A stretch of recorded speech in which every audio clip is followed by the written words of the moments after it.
feel like it has to be said for the very first artist that I'm having on the Ooh. show in Alaska, we have to talk about Bob Ross. Yeah. Yeah, I'm we do. curious to know about what you think about Bob. Were you a fan? Were you a big fan of Bob in the beginning of your art career or no? Yes, I definitely was, and I didn't know about his Alaska connections until I got here. I had no clue that he had Guilty. ever Same. spent time in Alaska or anything, Same. but in high school I definitely did a couple Bob Ross practice studies, followed along to some videos, casually as everybody does. But yeah, I think I got to Fairbanks, which was where I got to Alaska first, and somebody mentioned, "Oh, this is where Bob Ross was stationed." And I was like, "I didn't even know he was in the military." And, Yeah. and that's when I learned about him a little bit. But yeah, Yeah. somebody said this is kind of where he started painting Mm-hmm. or kind of kicked off. And then obviously you can see a lot of the influence of that in his Totally. works. But Yeah. yeah, I learned that probably at the same time. Yeah. One thing I recently found out was that he learned so there's this program called the USO, which is always been tied to the military. And he just took a class. Someone was putting on a class at the USO, and that's where he learned. And then he just was like, oh, I'm going to make this my thing now. And then he Hmm. got really good at it.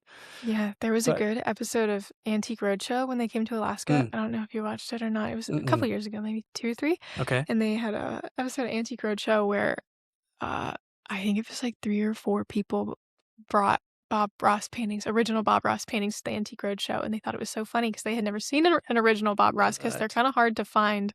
They're all like in one collection that's not for the public, but I guess since he lived in Alaska, there are a bunch of his paintings scattered Yeah. throughout the state. So that was a funny episode. I wonder how many yard sales and garage Exactly. So that's and they sales are asked out the there. people that their Yeah. stories, and they're like, "Yeah, I found it at a antique store. I found it at a thrift store, or my friend was friends with Bob when he was up here." And so, yeah, that was an entertaining Yeah. episode. The other thing that I was curious about transitioning from Bob Ross is some of the things that I learned about you early on in this, in anticipation for having this conversation, Mm-hmm.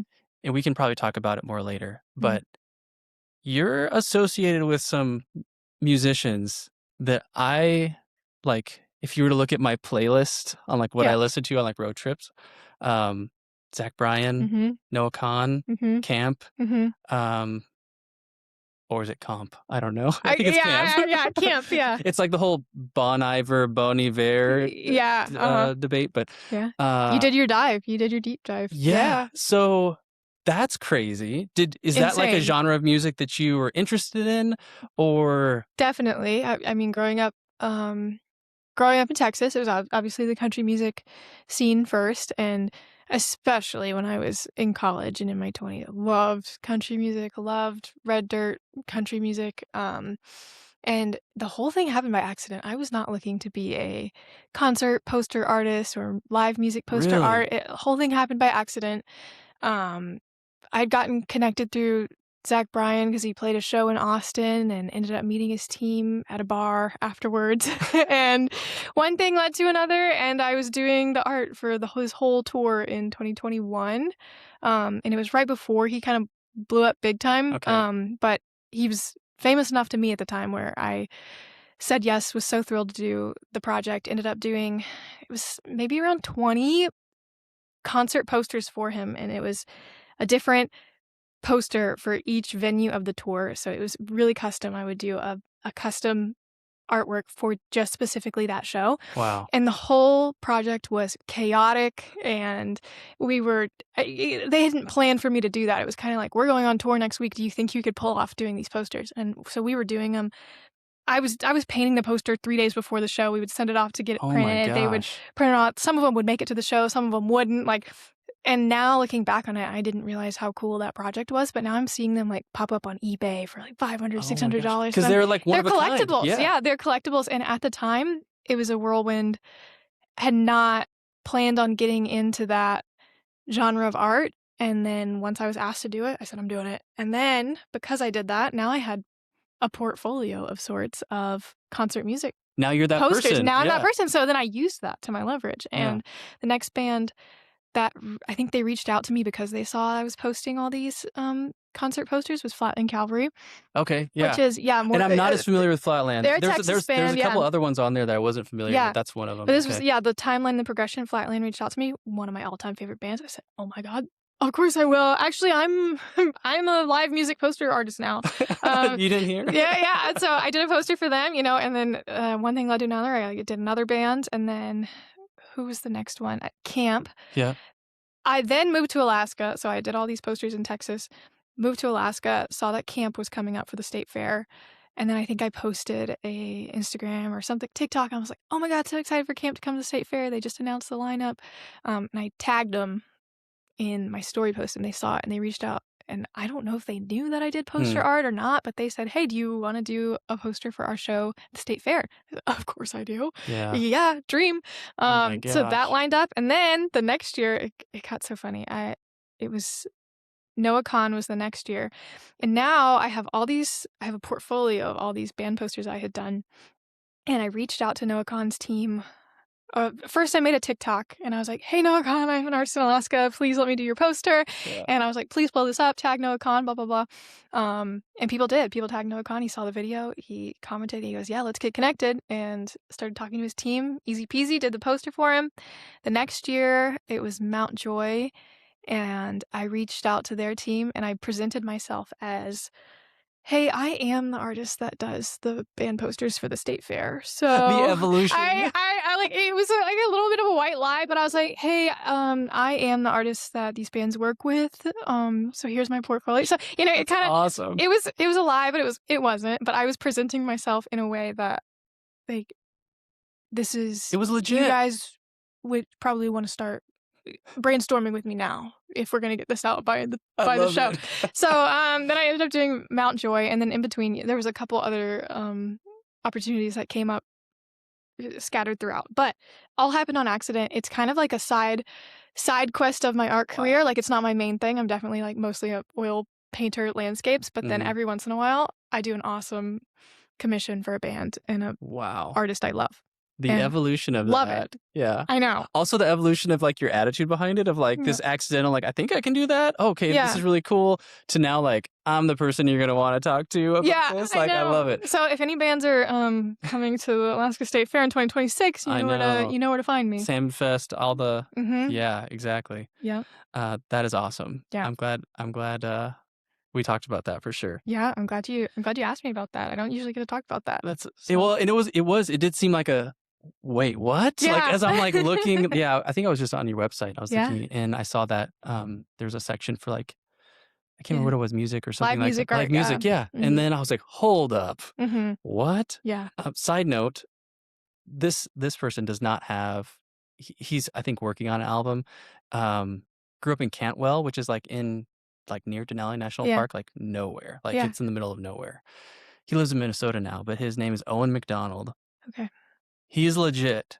He's, like, not doing a whole lot right now, but in waiting for a new Noah Mhm. Kahan album to come out, I found he's because the algorithm knows I'm, like, looking for, like, Alaska creators. Mhm. It's been feeding me, like, Owen McDonald music, and Mhm. it's freaking good. Like, Okay. it is really good. So definitely In the same look him up. genre, in the same Same realm? genre as, like, Noah Kahan, and it's cool because 'cause he's got, like you can see he's kind of experimented with a couple different sounds, Yeah. but And he has Alaska they're ties. both good, and he's got Alaska ties.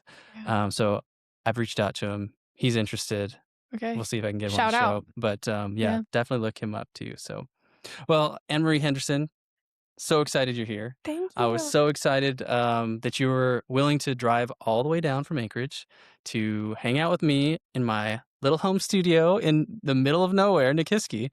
Yeah. Um, I think this is gonna be really cool. For my listeners, they know at this point that I've had some really cool, Alaskan creators on here.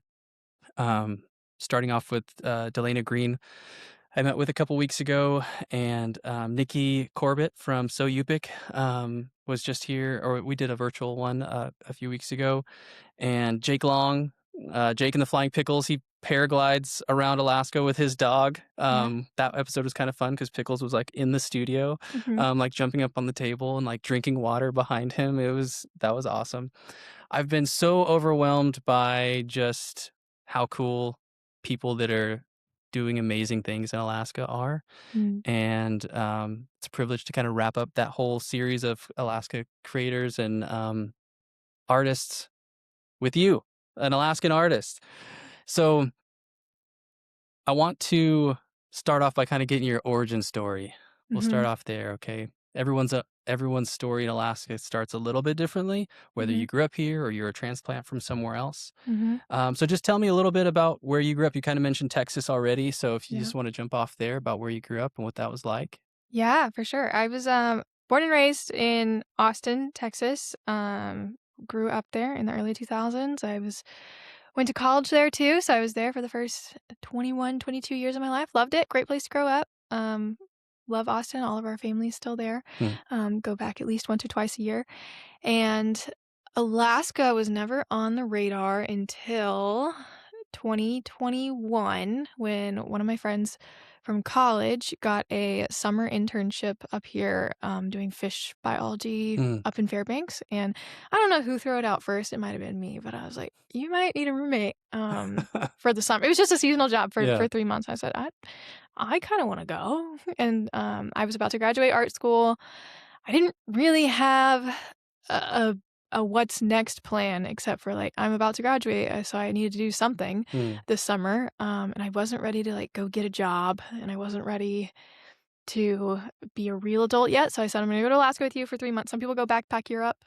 I went to Alaska to live with my friend in a cabin in the woods at Fairbanks for 3 months, and Awesome.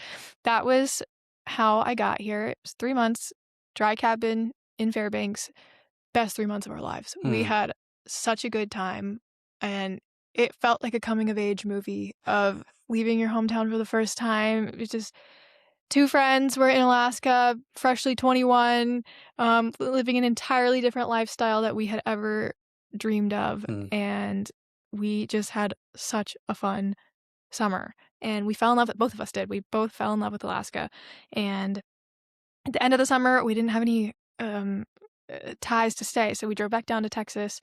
I stayed there for 4 months. She decided she was moving. She was moving up, so She was coming back to she was coming Alaska. back. She was gonna Okay. move back to Alaska in January, and I said, "Well, I'm gonna help you move. I'm gonna go see I'll help you with your suitcases and Mhm. get you back up there, and I'll stay a couple weeks in January See what in that's like. Fairbanks and see what it's Yeah. like, and I'm gonna go test the waters."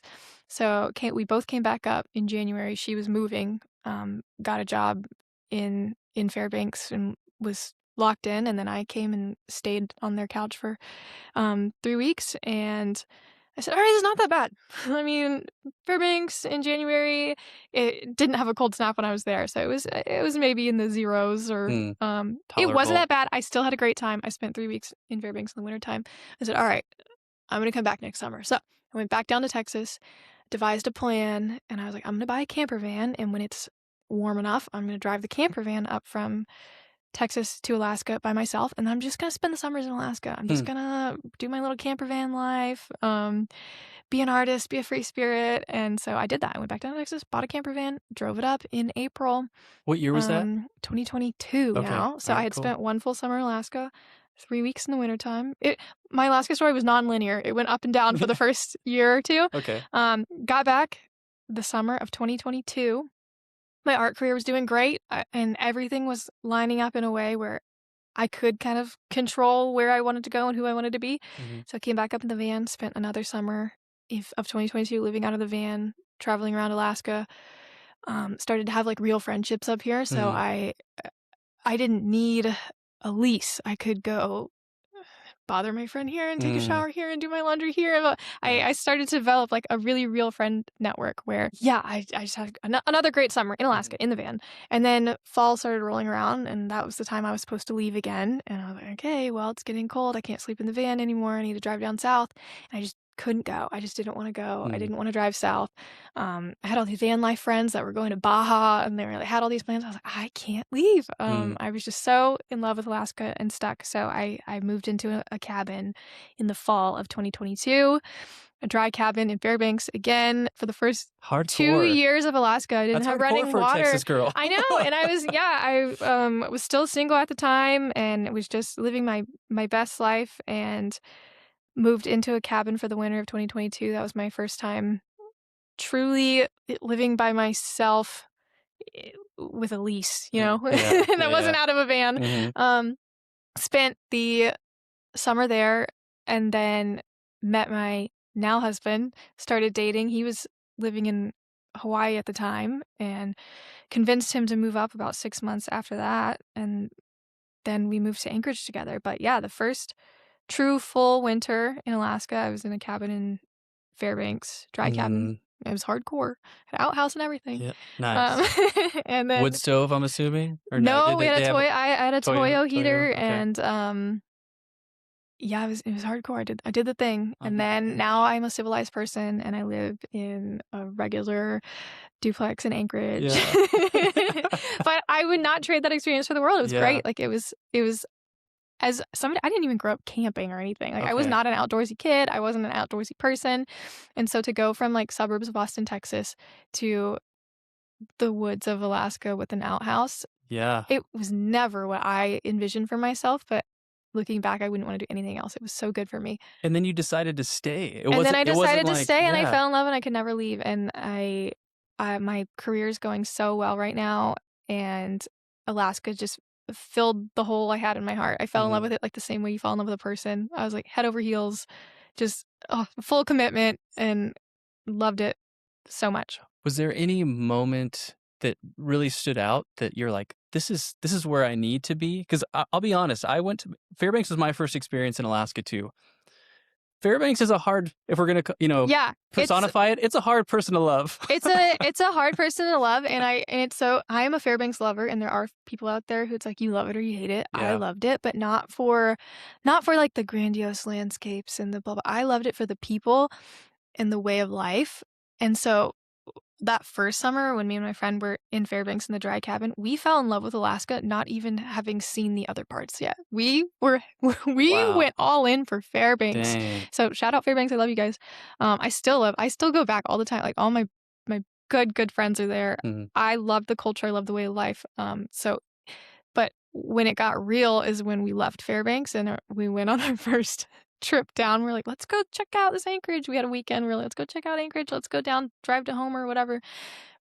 W when I drove down this is so generic. When I drove down the Turnagain Arm for the first time, oh my gosh, like, Yeah. what I would go back to like, listening to your favorite song for the first time, driving down the Turnagain Arm for the first time, eh, was a life-changing experience, and, like, to a kid who grew up in Anchorage, that sounds so silly, but Yeah. when you're coming from, somewhere else, that I would give anything to, like, live that day again and drive all the way down the Kenai Peninsula, and I remember every corner we turned, we said, like, "This is crazy," and now Yeah. every time somebody comes to visit us and our family and stuff, always force them to drive the Turnagain Arm 'cause I get um, that feeling through them. Like, I need to have it. So, like, Yeah. my husband and I got married 4 months ago, we got married in Girdwood for the reason of, "If you're flying in to come to our wedding, I'm gonna make you go at least down the Turnagain Arm and back." And that was an important part for us, but Perfect. that was a big moment. Yeah.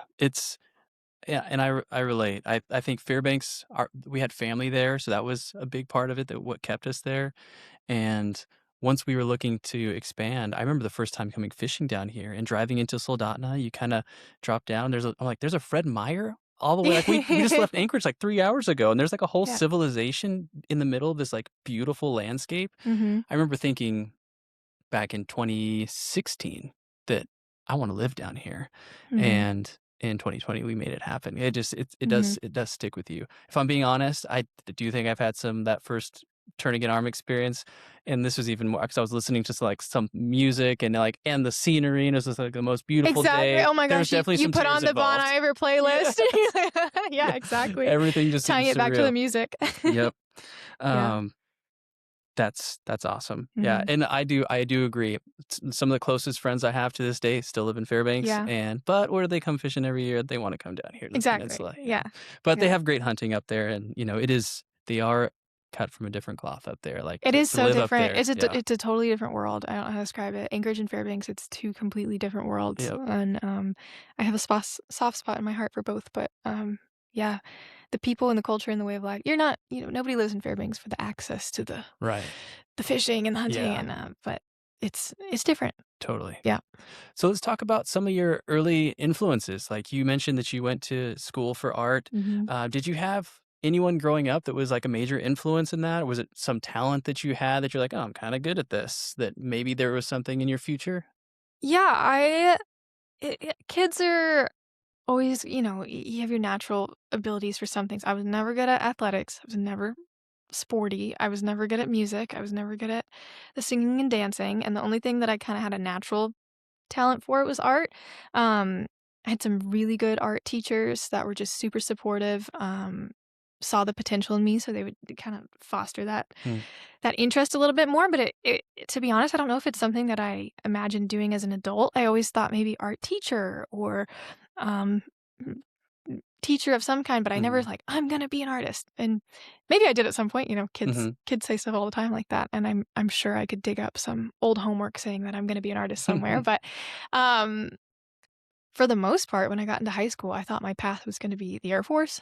Mm, So I was really, really into Air Force JROTC in high school, okay. which socially we're about even with band kids, and status wise, Yeah. if we're talking high school Yeah. antics. Yeah. But I was so into JROTC. Mm, I was Miss JROTC. I was awesome. really into it. So all through high school, I thought I was going to join the Air Force. Um, Went to college, University of Texas, with the intention of going through the real ROTC program. So JROTC is, Okay. like, not the real military for those of you who don't know, it's Hmm. just a high school Yeah. program. But in college, I did about 5 weeks of real ROTC, where when you go through it for 2 years, you have to sign a contract and actually commit, and I did about 5 weeks of that, and I said, "Never mind, Hmm. this is not for me." And I had a wake-up call that was like, "This is more than just, a high school program now. Like, this is actually what my life would look like." And I didn't know what I wanted to do in the military. I didn't want a cool job. I didn't want to be a fighter pilot. I didn't want to do all Hmm. this. I theoretically, I probably would have just had a desk job. I would have been Hmm. HR, PR. Yeah. And so I got a taste of what that looked like in college, and they gave me some very bureaucratic assignments Hmm. that I was like, oh, this is what my life would look like, is writing memorandums. Ah. And then I just had a wake up call, and I was like, all right, this isn't going to work out. Dropped all the ROTC classes. The only thing left was art. Always loved art. Always loved doing it. Never realistically saw myself pursuing that until I was in it. And it was the only thing left to do because I didn't have an interest in anything else. And I thought, okay, I'm going to give art a shot for the rest of the year, rest of my freshman year. If I hate it, you change majors. Hmm. And I honestly didn't enjoy art school a ton, but I loved the idea of being an artist. I grew into that. Didn't love art school, but I committed to it and I stuck it out. And half of it was COVID college, and um, my whole college experience was subpar. But I did graduate with an art degree, and I did become an artist. So there's something to it. Yeah. But that was the origin of it all. Yeah. Any voices in your life that were encouraging you in that direction, or maybe saying, maybe do something else, or like telling you like art isn't a career that you can hang your hat on? Like, did you have those positive or negative voices during that time? I wouldn't say I had any negative voices.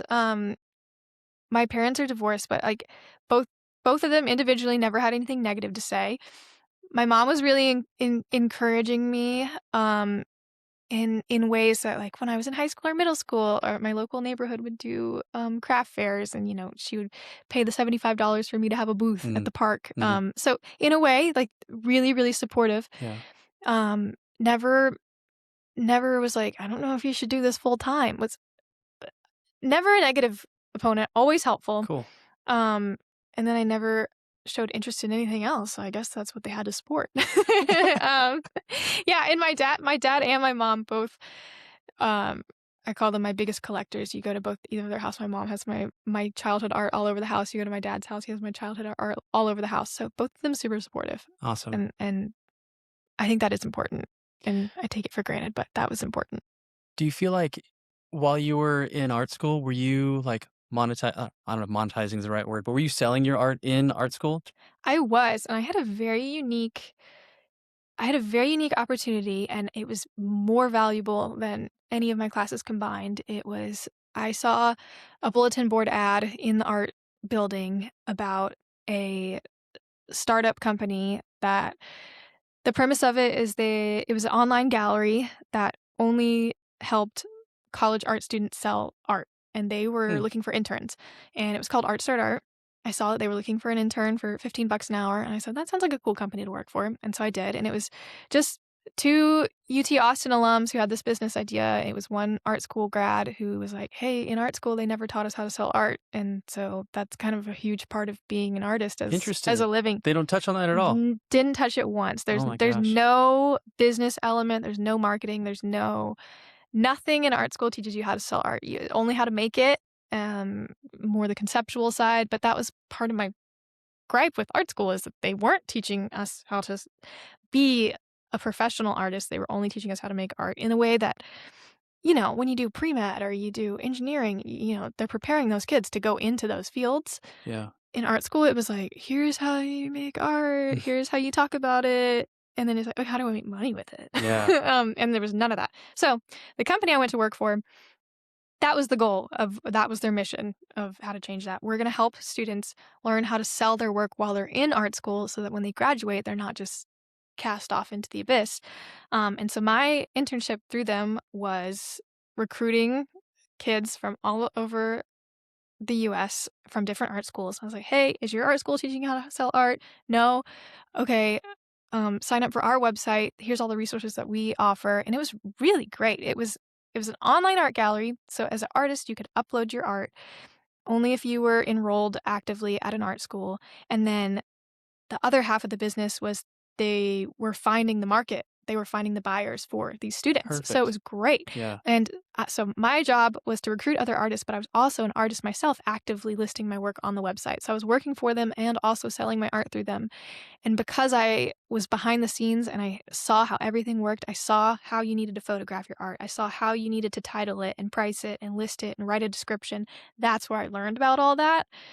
And I got addicted to the thrill of like, wow, people want this and are buying it. And Mm. I was the top selling artist on the site because I was the most consistent and most intense about it. And I give myself, I had a little bit of imposter syndrome when I became a full-time artist outside of college. I'm like, oh, maybe people are only following my art or buying my art because I'm on social media and they like this lifestyle of I live in Alaska and I live in a van and people aren't really buying the art for my art. And then I go back and I think, well, when I was on Art Start Art on the website and there was no story about me attached, no photo of me attached, I was still the top selling artist Hmm. on that platform because I made work I was so proud of. I would take the time, I would take the good photographs, I would write the descriptions and everything. And I sold all of like my assignments. I would do an assignment, we would do our still lives and we would do our life studies.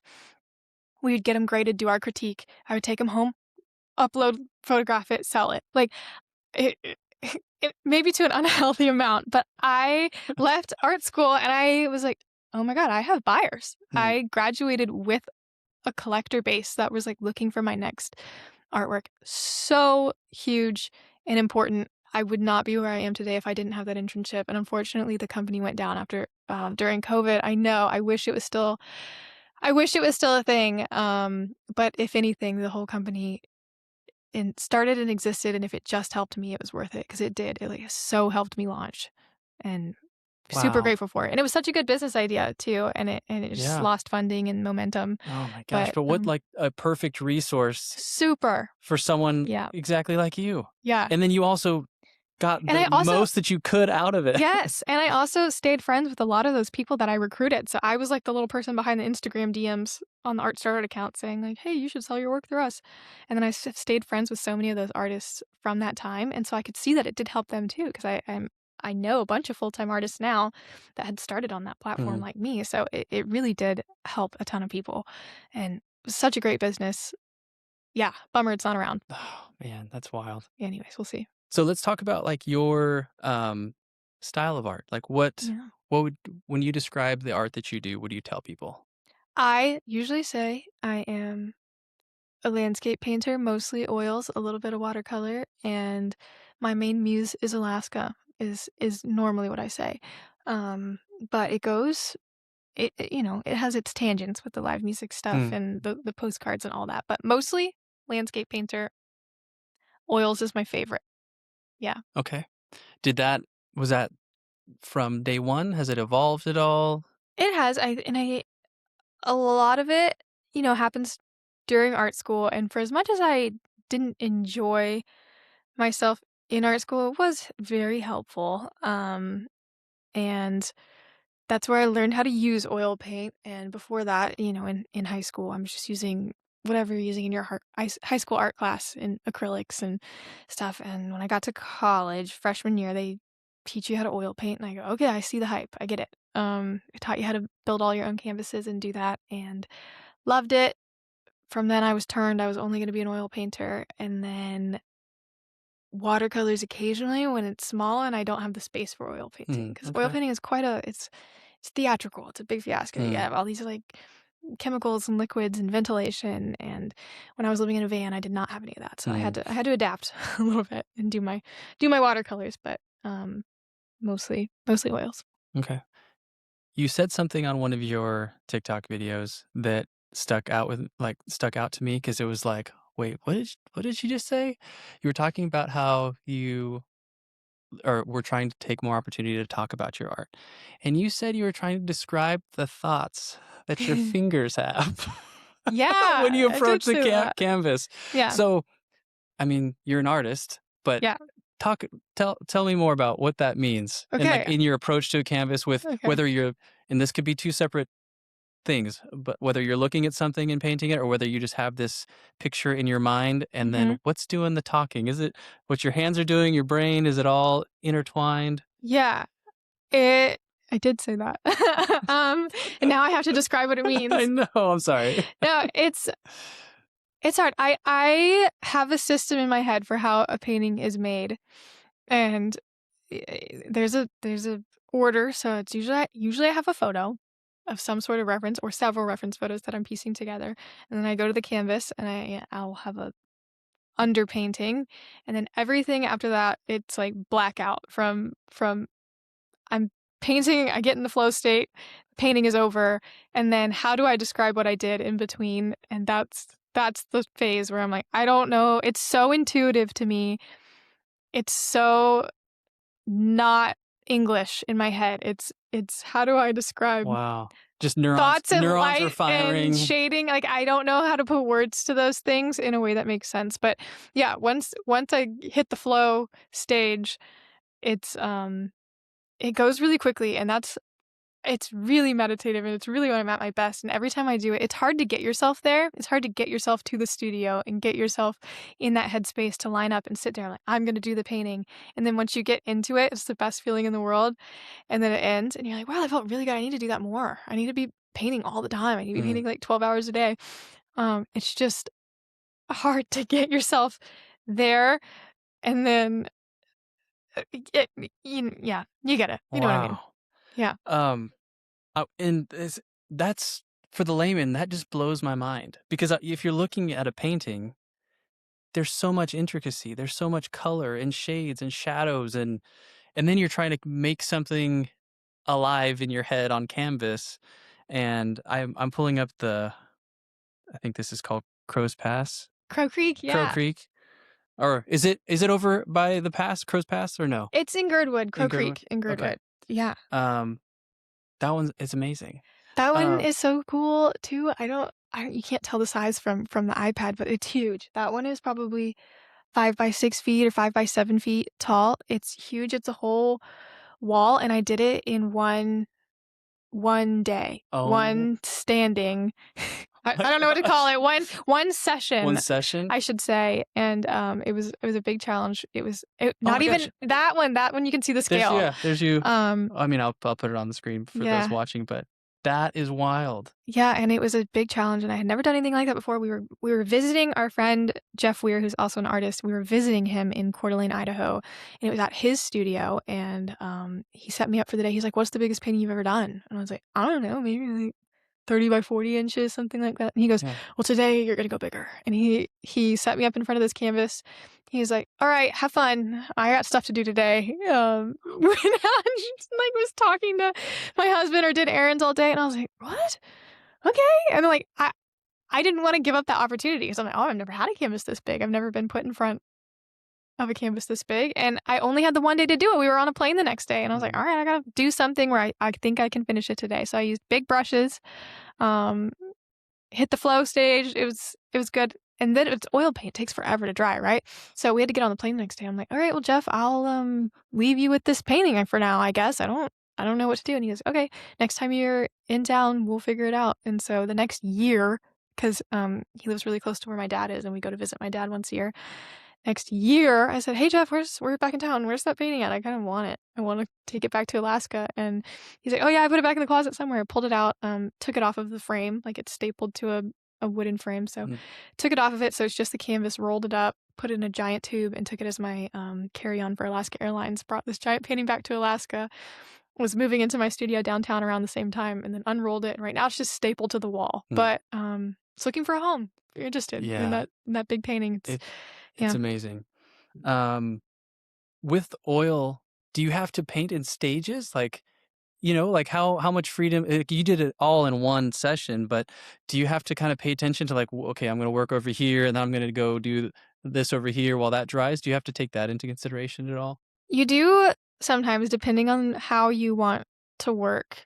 You can do an oil painting in one day if you have the understanding that everything will be wet the whole time. Mm. Or you can do oil paintings in layers and stages where you can kind of let one layer dry before you start on the next. And I do both sometimes. So with something like Mm. that where I know I only have one day to do it, um, I'm working with the thing in mind. Everything is going to be wet, so I can't be doing layers and layers and layers and layers, or it's going to get muddy. So, Mm. but I am working on a painting right now at my studio where I don't want the layers to be muddy, so I've been doing one layer and I've been letting it get at least dry to the touch before I add the next layer. Okay. Yeah, it depends on what the painting is and what your plan is. Gotcha. Did you have a reference photo for that one, I'm assuming? For the Crow Creek. Crow Creek? Yes, I did, and full circle moment. It was a reference photo I took a couple years ago.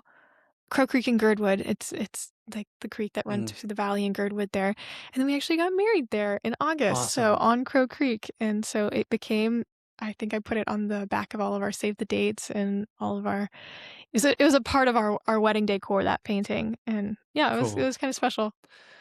Speaking of like throwbacks to original moments, you also have Beluga Point on there. Was Yes. that a like painting the tourniquet arm? Do you kind of tap into that mindset? When you approach the canvas, did you have like a specific picture that you referenced from that, maybe from your first time or um, first time in Alaska, or how did you approach that one?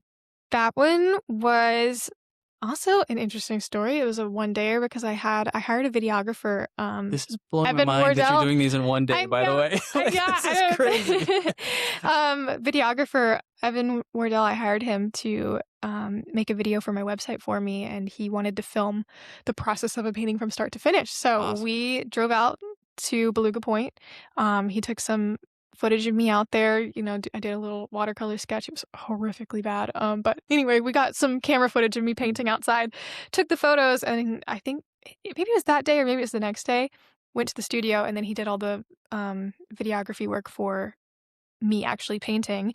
And he was like, "Well, yeah, I want to get the whole process from blank canvas to finished painting." And I was like, "Oh, okay, then we'll make it happen. That's what I have to do." Like, yeah, in a way, it's a challenge, but when I know I can account for how to achieve it. And so for one day, he did the cool video shots of me starting it, and then I think he went and like got lunch or got coffee, came back 2 or 3 hours later, and I was near a finish point, and he got video footage of me finishing it. Cool. And yeah, you're picking some interesting paintings that actually like have a Have a story, story? because some of them don't. Some of them was like, yeah, I like that photo, and then I painted it in the studio, and then it was done. Yeah. But yeah, those are two interesting ones where they were kind of a challenge Hmm. that I had to complete. Cool.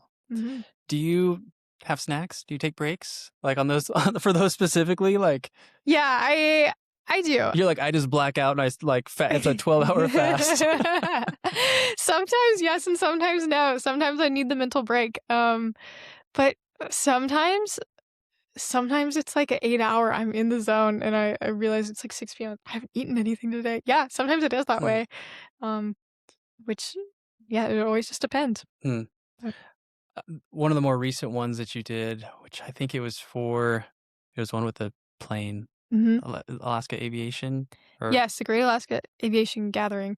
so that's also a Yes. giant painting. Yes. Um, Tell me about that one.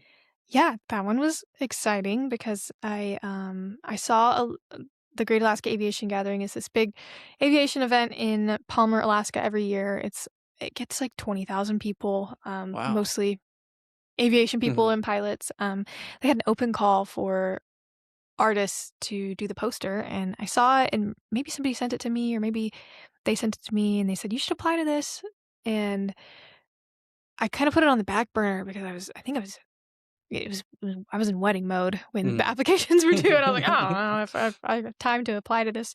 But I ended up getting the application in, and then, they selected me, and I was so stoked to do it, and I didn't have to make a big, giant painting that big. That was totally on me. I could have made Mm, a small painting, and that be the poster, and that be done, but I wanted it to be big and grand because, part of this event is they're gonna give me a booth at this event, kind of in the middle of everything happening, and I don't want a dinky booth. Like, I don't mhm. want a dinky booth with a little art and nothing to show off. Like, I'm gonna be there, I wanna be there Yeah. and, say something and have this big airplane painting, and so I did it. It was a challenge. I had done, like, a couple airplane paintings before, but it was never my specialty, but I am so proud of the way the plane came out on this one, and I feel like it has unlocked a new niche for me that I definitely want to go down and explore more.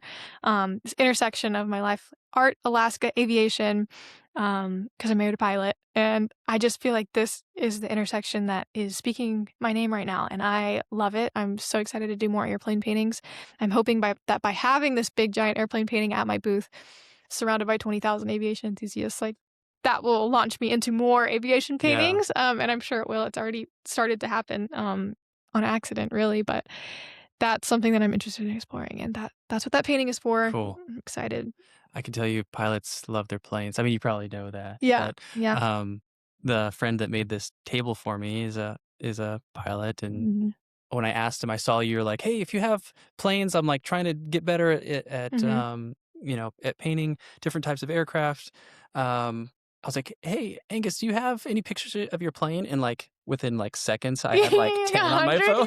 yeah, Yeah, yeah, and yeah. he's like, "I have more if you need them." I know. And so, yes, I Yeah. could definitely see that being a I'm niche. tapping into that niche, I'm tapping into that love that, pilots have for their planes, Yeah, so I'm open for airplane commissions. heck yeah.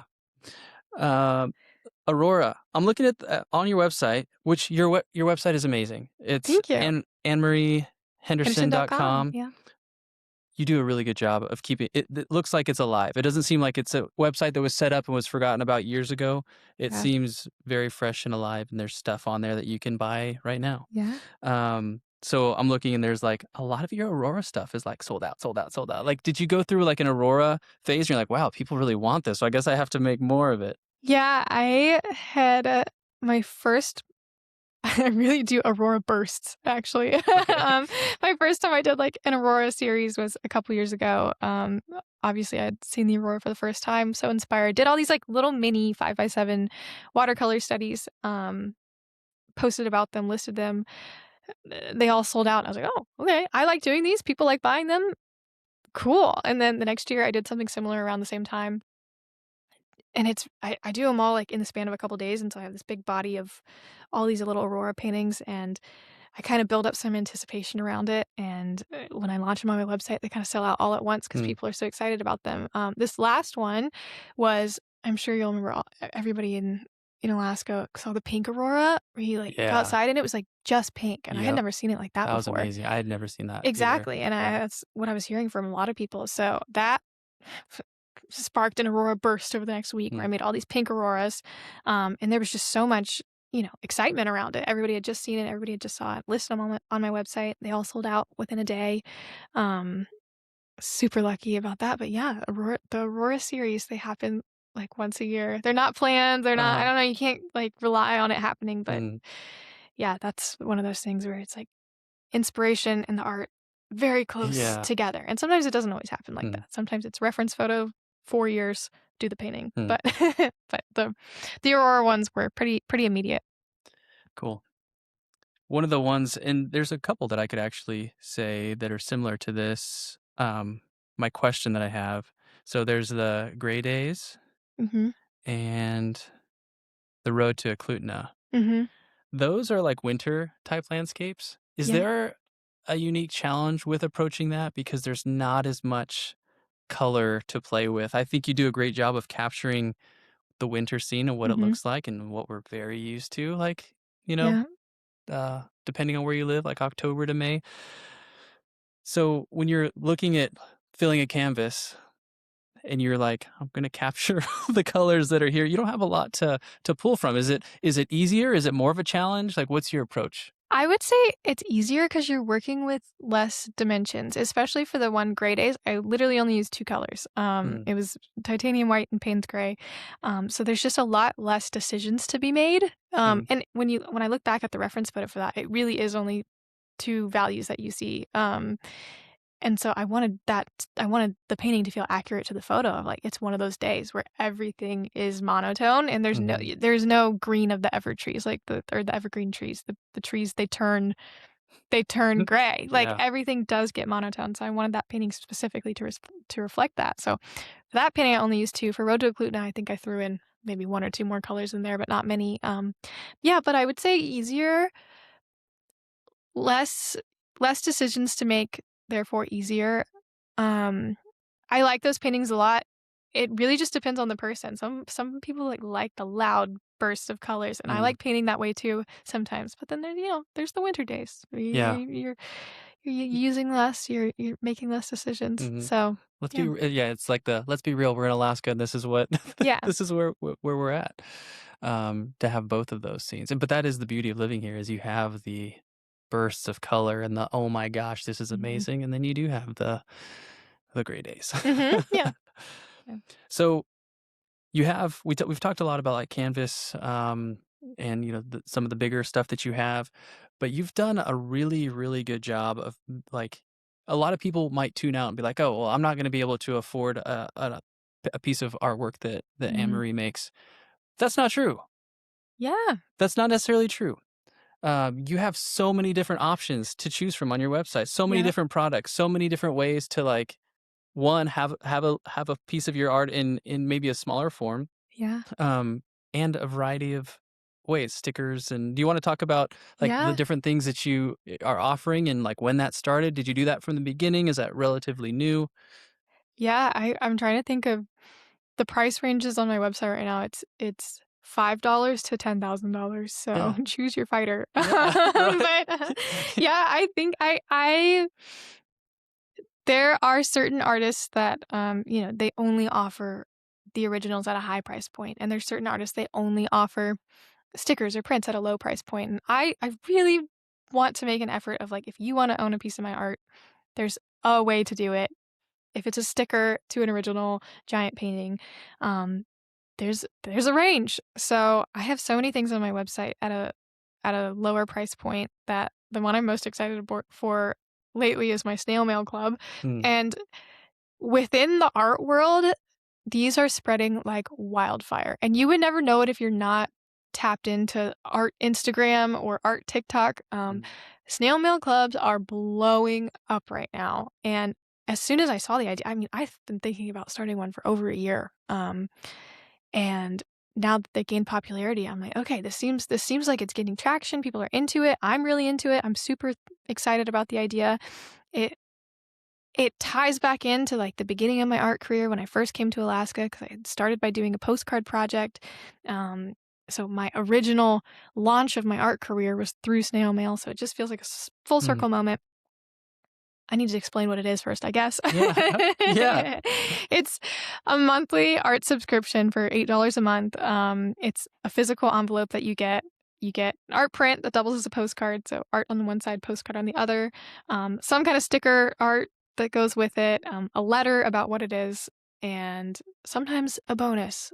So Ooh. far, I've had January, I threw a little bonus activity in there, and the one for February, I'm so excited for.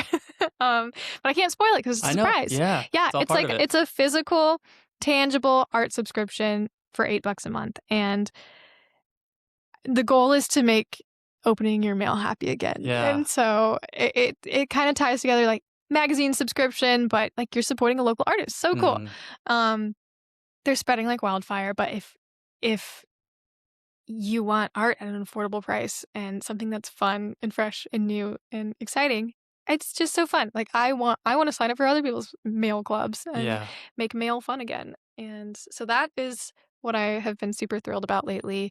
I think I have 220 or 230 members right now. And That's so awesome. that's crazy. It Yeah. feels like Wow. it's a lot of Post office licking time? stamps and envelopes and yeah, folding and tape. It is a lot of like physical work, but it's fun, and that's part of like bringing that tangibility back Mm, to art. that's awesome. Do you ever Hmm. get any feedback from do you ever get mail in return? Like people sending you stuff? Has that happened yet? Not yet. It happened a little bit when I was living in my van. I think I put out a call to like I got a PO box for the first time, and I'm like, hey, if you guys want to send me, I'm gonna decorate my van, the roof of it in art and postcards Mm. and stuff. So I did an open call for that? I don't know. Yeah. Yeah, but a bunch of people sent stuff to my PO box, and that was fun. But no, I haven't gotten anything back in the mail from the Snail Mail Club yet. But Okay. my the return address is for my studio, so that just could be a me error.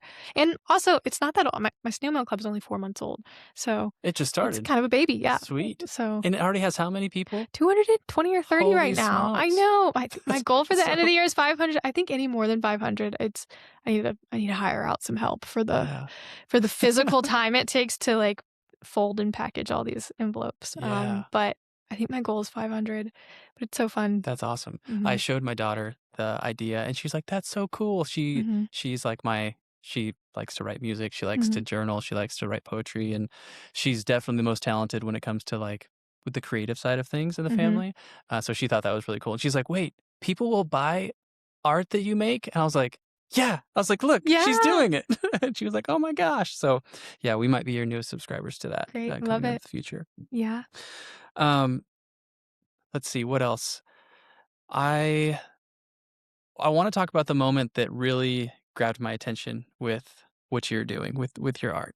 You had a TikTok video. If you haven't figured it out by now, AnnMarie's on TikTok, on Instagram, Yeah. and you do a great job of just sharing your life as an artist, and, you have a tremendous supportive following. But you said something that really struck me, and you were like, "Hey, this is who I am. I'm an artist. I'm a full-time artist. If you're wondering, I didn't I'm not doing this because I have, like, my it's not because my parents are supporting me, it's not because my husband is funding this, it's because I've built this thing from the Mhm. ground up."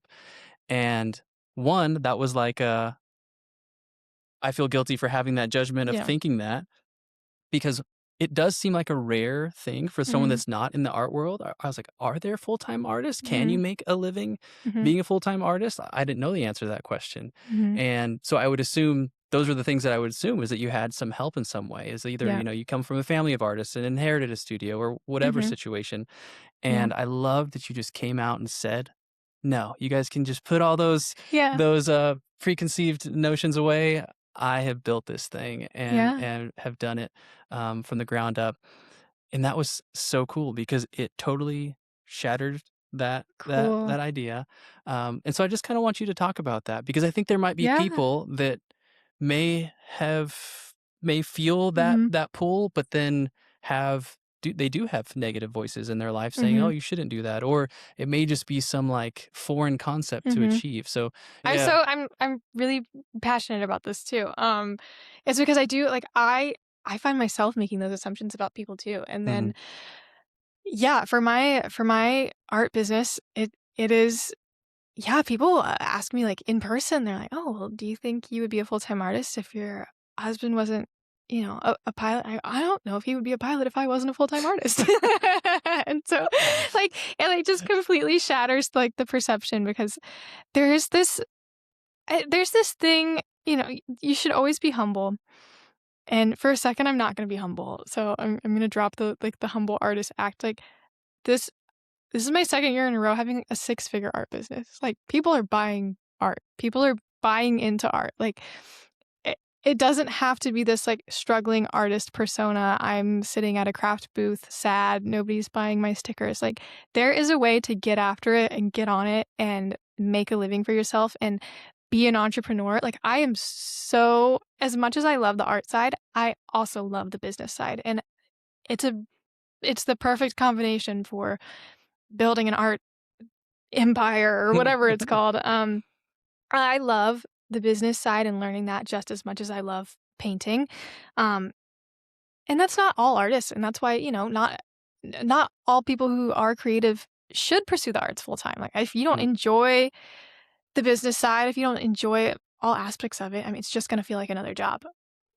So cheesy when they say, like, when you find the job you love, you'll never work a day in your life. But like, that is how I feel. I don't feel like I work. Like, I've never clocked in, but I've never clocked out. I don't know how to describe it, of, like, my whole life is just my life, and, like, I don't know when the last day that I didn't work was, and I also don't know the last day that I did work. I don't know how to describe it, of, like, there Yeah. is no differentiation between my work and my life. Like, it is all the same thing, Mm. and even when I'm doing a very, very intensely business-heavy day where I'm updating the website, I'm doing emails, I'm doing, um, POS systems, sales, and data, blah, blah, blah, none of it feels like a job to me. I Mm. don't know how to describe it in such a strange way, but my art business is doing very well.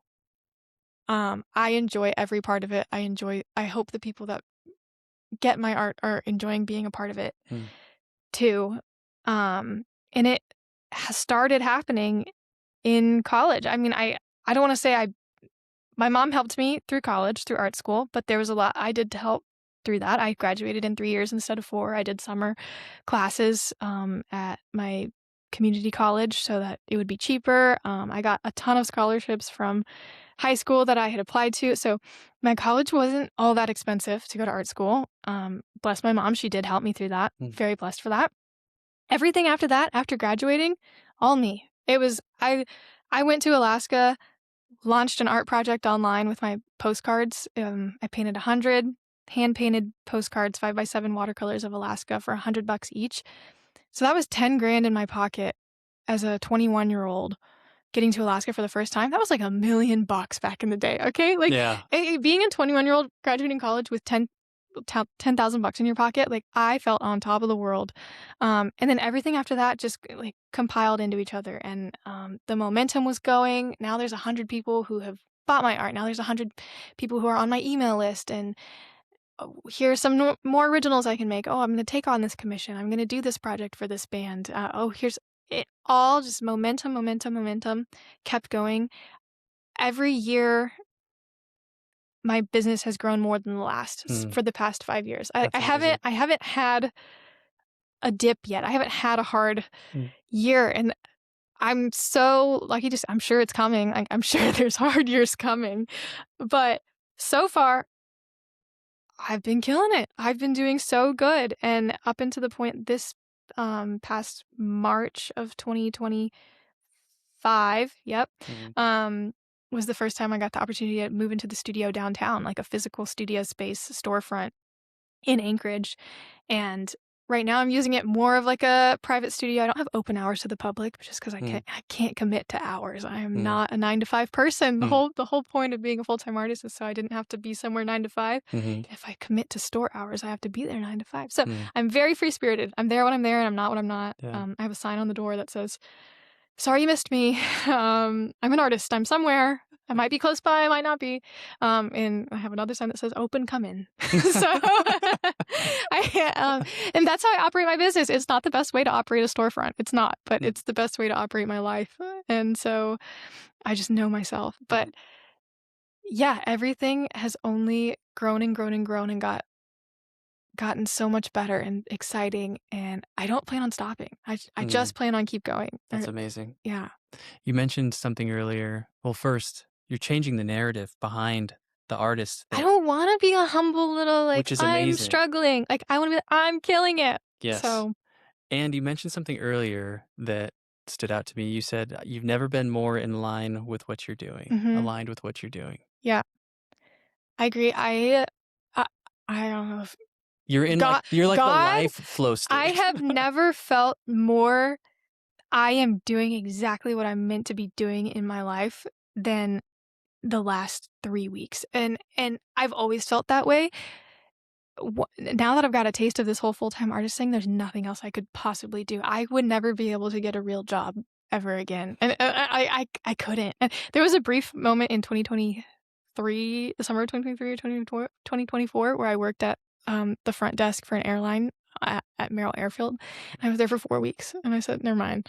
I was just doing it because I had extra time, and I was kinda bored, and I was like, "Oh, maybe I'll go get a job," and it wasn't for financial reasons, it was anyways, I did it for 4 weeks, and I said, "Oh, no, that's why I'm doing art full time."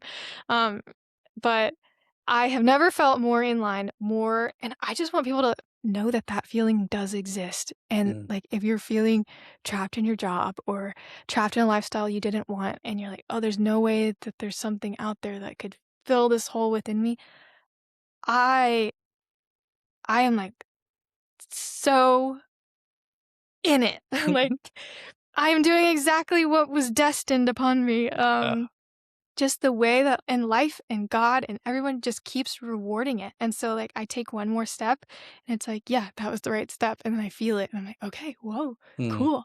Um,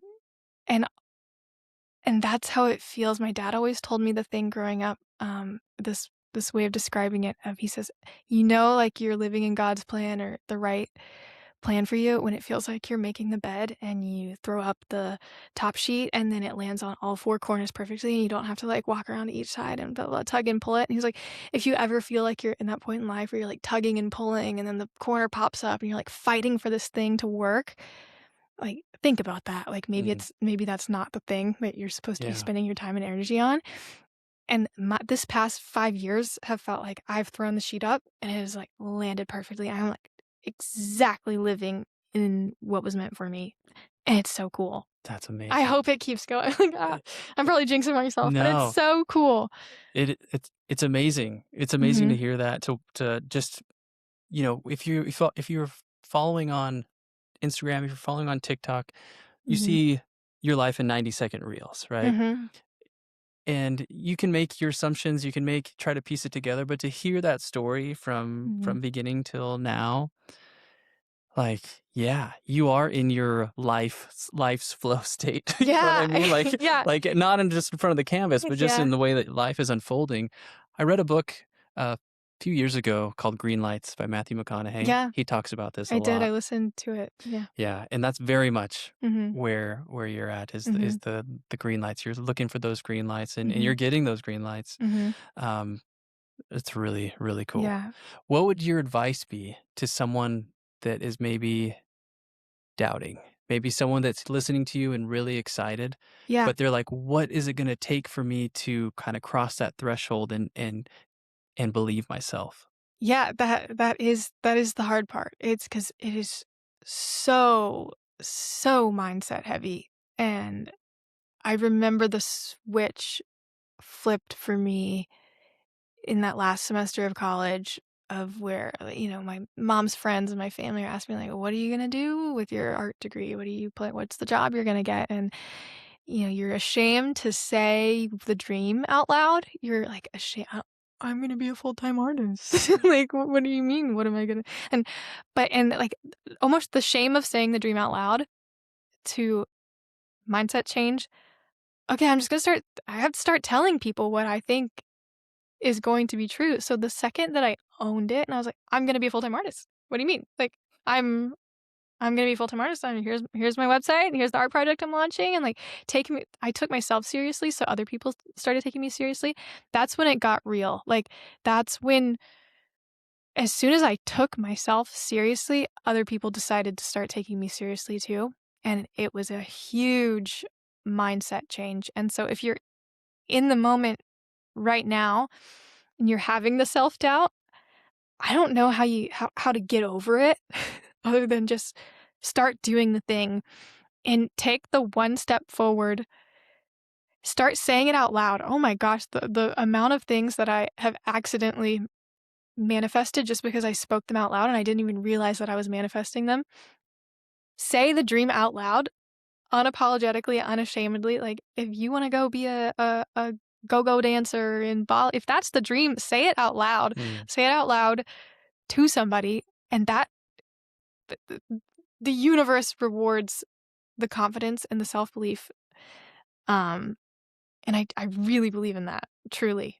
And so, and some people are they're too into themselves to be like, to write down goals and to dream. Like, there's people that do it. Some people are really into it. You're right. Like Manifestations. in January, there's people that like don't I'm want to too hear. good for They don't want to resolutions. hear about the resolutions. Like, why not? Why not? We do vision boards every New Year's Eve. Yes, I think dreaming is so important. You have to have a dream, because if you don't, you're just taking what life gives you. Like, you aren't chasing something. You have to know what the goal is. You have to know what the dream is to go get it.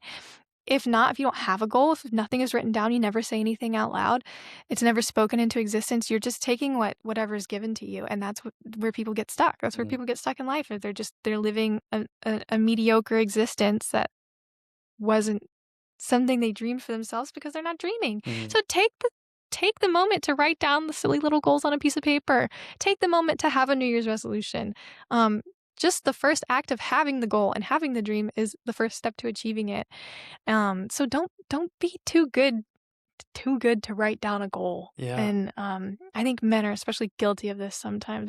Women are good at the vision boards. Women are good at the Pinterest and the vision boards. I think men need to sit down, pen and paper, and write things out. Yeah, I think it's a fear of failure. I think if you don't write it down, then you're not accountable to it. And I think that's what makes people more hesitant to actually make it real by writing it down and putting it somewhere. It's the same reason like people won't put things out on social media that are like proclamations of what they're doing, unless it's like you'll see wedding announcements or divorce announcements, like like very final things that are going to happen. But the little day-to-day dreams or goals, people are hesitant to put it out there because now that you're accountable to it. Yeah. Or they're just scared to think of one. Sit down and you're like, where do I want to live? Where do I want to move? What kind of job do I want to have? Oh, I don't know. I don't know. Okay, think about it. Figure it out. Like, I have talked to people where you have to put some thought into your life. You can't just live every day thoughtlessly and aimlessly. I've met people like that too. So I was just talking to Dr. Bob Letta. He's talking about his lodge, his life as an outdoorsman, and the TV show that he was filming earlier this fall. He calls it affirmations. He says he speaks his affirmations daily. He joined some program a long time ago, and for the life of me, can't remember the name of it. He shares it on the episode, where part of it was it's like hardcore, like vision board to like the, to the max. And he said he was forced to just dream and think of things. He wrote down all this stuff that he wanted to do with his medical practice, with his lodge, with all the travel, all the things that he wanted to do and expand. One of those things was to be on a podcast, which I got to host that, which was great. And he was like blown away by it because he was my very first guest. And he's like, it's so funny that you're telling me this, because he's like, I just did my affirmations, and one of them was to do a podcast. And I reached out to him like, hey, I'm starting this podcast. Would you like to be my first guest? And that wouldn't have happened if he didn't write it down. Like, I'm woo woo. There is something to it. If it's God or the universe or whatever you believe in, there is something to it. Yeah. Yeah. I think that is huge. And he's seen that unfold in his life too, where he says, I don't know. He's like, I don't, besides me actually having a plan and a dream and speaking it daily, he's like, I don't know. And he does believe in God as well. And he just attributes that to his guidance in his life, and just being like, I'm saying this out loud to let you know that I'm in, So yeah, so cool. And I think it is a good practice, and I will be carrying that out myself. Yeah. And I appreciate that. It's very encouraging to me as well. And I know for a lot of people listening, they might not be an artist. They Mhm. may be considering jumping into that realm, but they might be a musician. They might Mhm. be a business owner. They might just be a mom or dad trying to, like, how do I become better at this thing? And what is it gonna take? Mhm. And I think it does start off with a dream of what you envision that to be at its best. Yeah, really sound advice. I love Yeah. the advice your dad gave you too, as far as the way when everything is Yeah. landing on the bed just perfectly. Did you feel like there was a learning curve with the business aspect of it? I mean, it was kind of trial by fire with what you experienced in college, with that being a part of it. Mhm. Obviously amazing to learn all of that. Yeah. But now that your business has evolved and grown, have you Mhm. been like, "Oh, crap, I gotta learn how to do, like, QuickBooks and, Yeah. like, how to do, like, POS systems?" You were explaining Yes. that. Like, Yes. how much time does that take of your day? Is that a temptation at all to be like, "This is totally drag, I just wanna go be painting right now?" Yes and no. There's definitely been some growing pains. When I first launched my website, I had stickers on it and I was, printing the stickers at home and hand cutting them out and like just the amount of effort I would put into one little thing for $5. Yeah. Figuring everything out and fulfillment and manufacturers and getting price quotes and all that. It's something. It's You learn it, like, you're forced to learn it because there's a demand and there's people relying on you and waiting for that item and that product, and it's my job to art is a luxury experience too, it's not something that, is a necessity, so I want it to feel like a luxury experience when Mm, you're purchasing just maybe a calendar from me. Um This year I had or this year and last year, I had, like, custom bubble mailers designed because I want, like, when you receive this calendar to be a special thing. So, yeah, mhm, learning how to do all that, it's hard. I had my website transferred over this, past year from Squarespace to Shopify. You're, like, learning a whole new thing, and the only way to get through it is to do it, and or pay someone else to do it. mhm, So that's the thing is like if I don't have the extra to pay somebody to do my QuickBooks for me or to do that, I'm learning it myself. And there's been some growing pains. There's been some mistakes. There's been some ups and downs with TikTok Shop. Oh my gosh, don't get mm, me started. But all that stuff. And you just have to do it. And yeah, some of it is not the most fun part of mm, what I do. But again, I wouldn't trade it to do anything else. This is the only thing I could do. So mm. there's gonna be the not that fun parts, but oh well. Still worth it. Still worth it. Yeah. 100%. Yeah. Part of what you do, well, I guess I'm curious to know how big of a part Mhm. is your social media, Mhm. Instagram, TikTok, sharing little pieces of your life, your Mhm. interests. Um, how much time does that take of your day? When did that like become like you're like, holy crap, like I have a bunch of Yeah. people that are following me interested in this. Was that slow growth? Was it like all of a sudden? Was there any moment or something that like triggered that? You're like, holy crap, I got this giant following I need to, you Mhm. know, uh foster Mhm. and what am I thinking of? Cultivating like Yeah. this whole community that's following me now. Yeah. Um, it was both. There was, slow growth, slow growth, big growth. It didn't happen like all at once, but there was some definitely moments where something would go viral and then I get this influx of people. Um, and I would really say that it's less about how many tangent, but sales wise, less about like how many people are following you and more about like how much they care. Yeah, Two different it's a good things point. to scale. So if I have 180,000 followers, it doesn't matter if none of them care. If it Hmm. doesn't matter if the ones that make my business run round are the 200 snail mail subscribers, like Yeah. those are the people that are your people. The rest is, you're casting a net and you're hoping to snag a few Yeah. in there that care more. But yeah, social media, started taking it seriously right when I started taking myself seriously at the end of college, and I'm going to do this full time art thing, and saw TikTok as a tool, and up until that point, most of my buyers were either through this website Art Start Art, where like it wasn't my own website, it was their traffic and their people, or it was my friends and family commissioning me and doing dog portraits. So I was like, all Mm, right, I need start my own website soon. That's the thing, because Art Start Art was gonna kick me off when I graduate. You Mm, can't use the site anymore after you're, in the real world. And so, how do I drive traffic to my own website? I'm gonna make social media. And I was so annoying on social media. I still am, but so annoying at the beginning.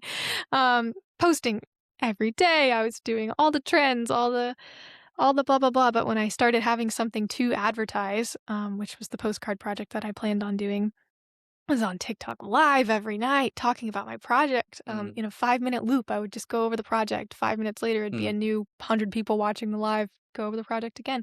I was consistent with it. mm, I worked hard at it, consistent with the social media, and then got to Alaska, and the more that built on it, now it's an interesting story, like, to watch. This full-time artist just graduated art school, going to Alaska.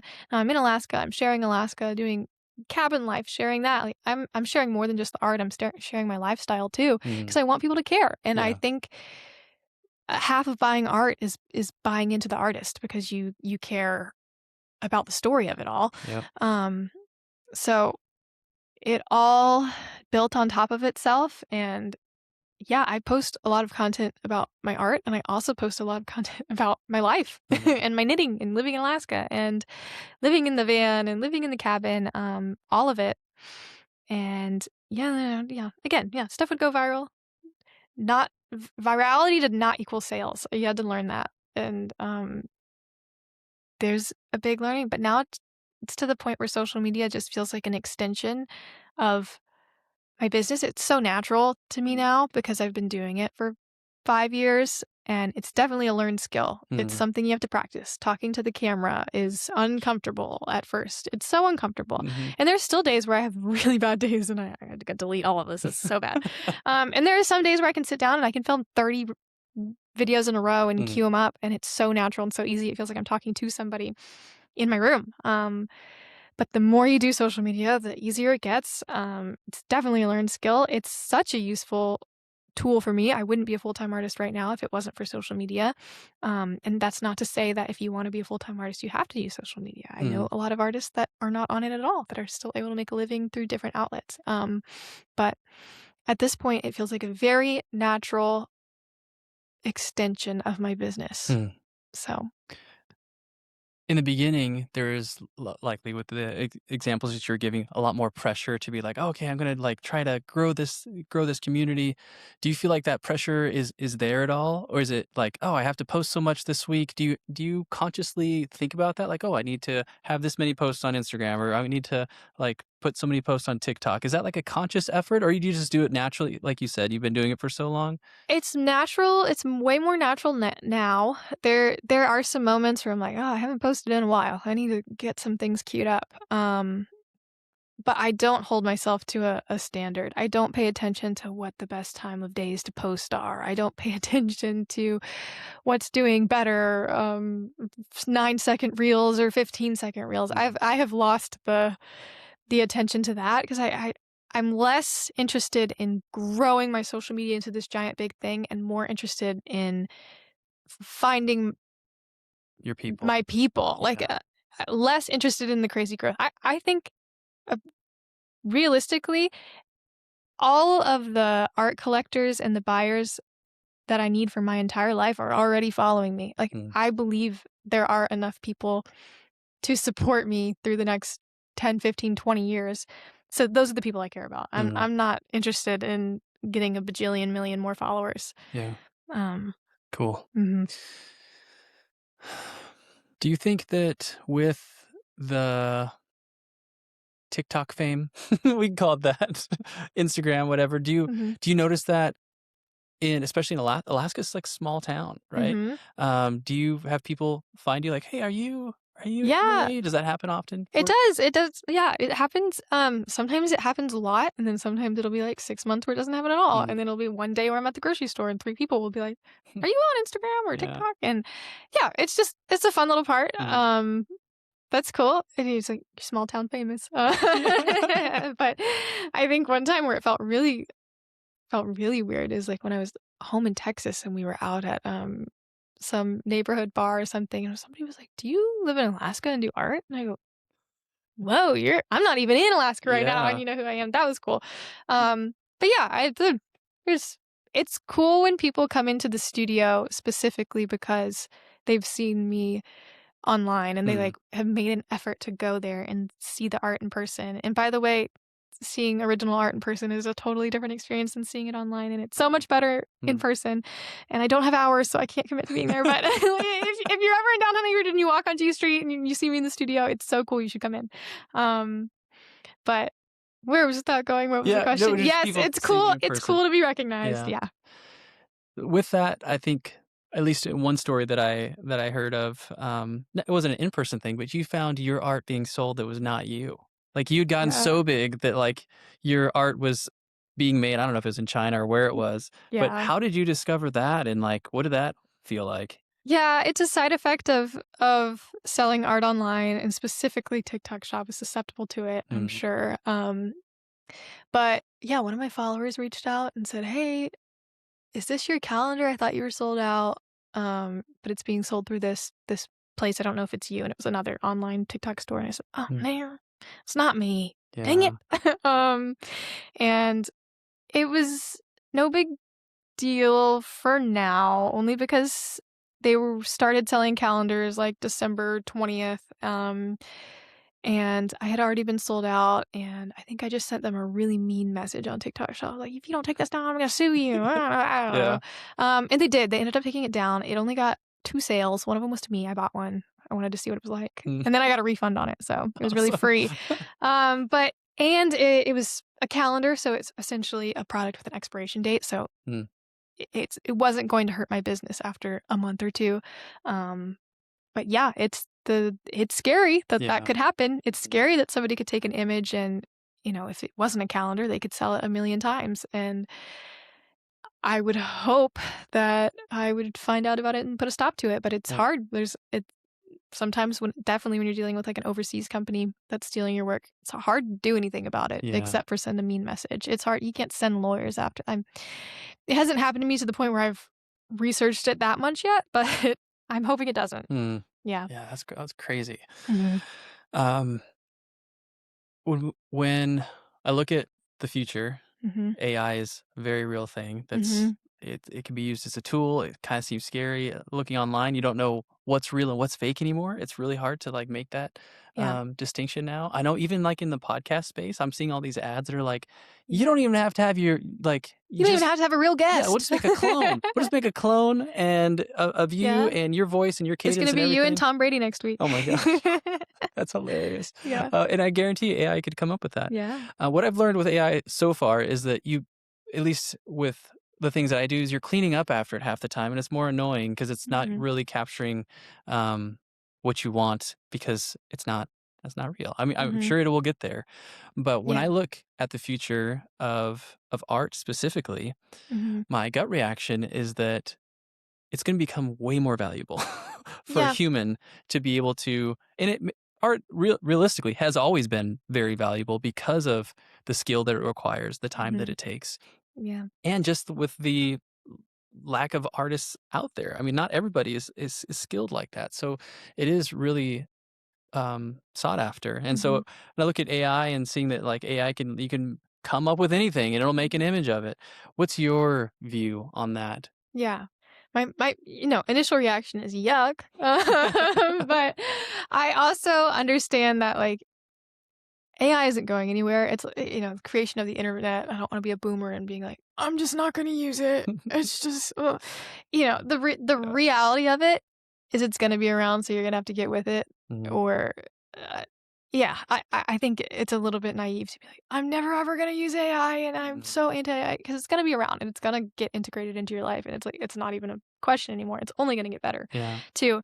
I I don't view AI as a threat to the fine art space. Um, I think a lot of what you said, it almost makes real art more valuable, and I just don't view it as a threat to at least what I'm doing, and it's really, maybe a compliment to the people who buy my art. I don't think that that's my audience. I don't think that my audience is buying the cheap AI posters, or whatever. There's Mhm. really 3 main types of people who buy art, or reasons people buy art, and it's an emotional connection to the piece. This looks like the place that I grew up, or this looks like the place, blah blah blah. Or there's a logical person who buys art of like, this is the space I have, these are the colors I want. They already go into buying art with what they know they want or looking for. You Mhm. maybe like we're looking for Yeah, this exact piece. It's totally. logical. And then there's the type of person who buys it for status and investment of like, what can buying this art do for me? Is this an artist that is going to become more prominent over their career? Is this an investment? If this is going to be worth more later? Can I brag to my friends about having this piece of art on my wall because I know this artist? So those are the 3 main reasons people buy art. I don't think AI replaces any of those except for maybe the logical um person, and that's just one small portion of people. Yeah. I don't think those are my people. Yeah. I think half the reason people buy my art, like I already said, is for the story and the connection and the emotion and the human element of it. Um, and if you've ever been in a room or a space with good curated original art, it's something that can't be replicated, at least right now, by AI. AI can't make, maybe they will soon, um, brushstrokes Mhm. and sign a painting with, and it be, that's the dangerous part of is like they make an AI art persona that gets so good of like they have the whole social media of an artist. Mm. That's when it could get really scary. But Yeah. for right now, I'm not worried about it Mhm. affecting me. I view it as a tool. I think Mhm. there's a lot of good uses for it. I don't think it's going to replace fine art. Mhm. I agree, and I mean, really well said, and Hmm. I agree with that too, and that was my gut reaction. Hmm. Um, I know that I think it was Elon Musk was on Rogan, maybe someone else a couple Hmm. months ago and was talking about basically if you're doing anything with your hands, Hmm. you're probably safe for a while. Yeah. It's if you're in front of a screen Yeah. is The tech bros probably have to be scared. yeah. Yeah. Yeah. Shoot, even some of the physicians I work with are like, I guess I might be replaced soon." Like, apparently the algorithm, with care is advancing really fast Yeah. and, um, yeah, but anything that you do with your hands, I think, is gonna be sought after for Hmm. sure. Hmm. So jumping back to Alaska, when you go looking at I mean, do you go looking for landscapes? Do you like are you just like, "I'm going on a trip and I might see something. I'm gonna go snap a picture of it." Do you plan this in advance or is it just kind of as it unfolds? Both. Um, when I first got to Alaska, it was it was easier to do the postcard project because I was doing 100 unique landscapes and Mhm. everything was new and cool to me. Oh, yeah. So, the drive between the highway between Anchorage and Eagle River and Wasilla, taking all these photos. Yeah. I'm painting these little watercolor studies and looking back on it now, it's funny because I'm like, oh, that's just, yeah, that's the highway. Mm. Like, so it came easier for me Yeah. at the beginning because everything was new and fresh and cool. And now it is a little bit harder. I have to be more intentional Mm. and maybe make a trip to go get those reference photos or scroll back in my camera roll from those Mhm. beginning days. I find myself going back a lot to like, well, where are the photos from the first time I saw Hatcher Pass? Um, and finding inspiration from that because I had a better eye for it back then. Like Hmm. now I'm becoming the kid who's like disillusioned by the Where you Turnitin live. arm. But Yeah. that'll never happen to me. I will Yeah. always be in awe driving down that road. But yeah, it's both. I have to make an effort to be more intentional about my reference photos and commissions. You get provided a reference photo most Mm. of the time, but yeah, finding the inspiration can be a challenge. Sometimes you have to be intentional about it. Is there anything that's out there that you're still, like, itching to paint that you're like, So "Oh, I need much. to see this so that I can do it." Like, is there anything what Yeah, comes to mind? so much. There's so much of Alaska that I've never been able to see. All of the Southeast. Mm.